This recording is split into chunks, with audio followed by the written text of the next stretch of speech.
Continue guys. So sinabi ko di ba kanina na ano natin siya ipakulo. Ayan, kumukulo pa guys. Ayan. Kita nyo naman kumukulo. Yan. Tagalin natin siya ng tubig. Yan. Tapos yan.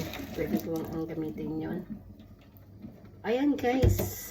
Ito na siya. Malinis na diba? Pakita ko sa inyo. Sa loob, diba? Kita ko pa kayo mukha ko doon. Ayan, malinis na siya guys.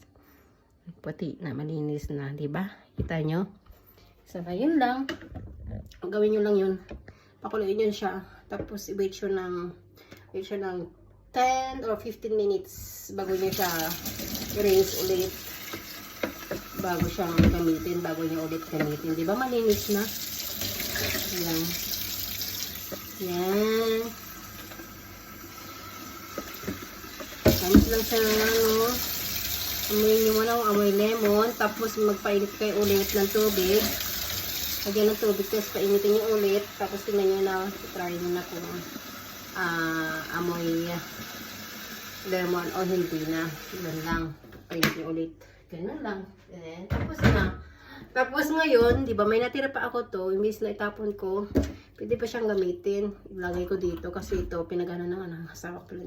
Yellow nga siya, di ba? Yellow siya. After that, magiging puti. Yan guys, don't waste. Huwag yung sayangin yung yung oras nyo magkuskus ng ito kasi ito mga to.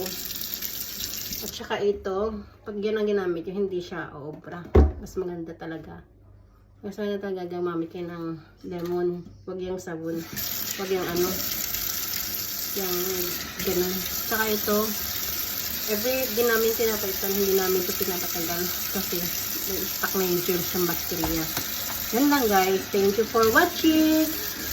For memory na ako kaya end na. Thank you. Yun lang po. God bless.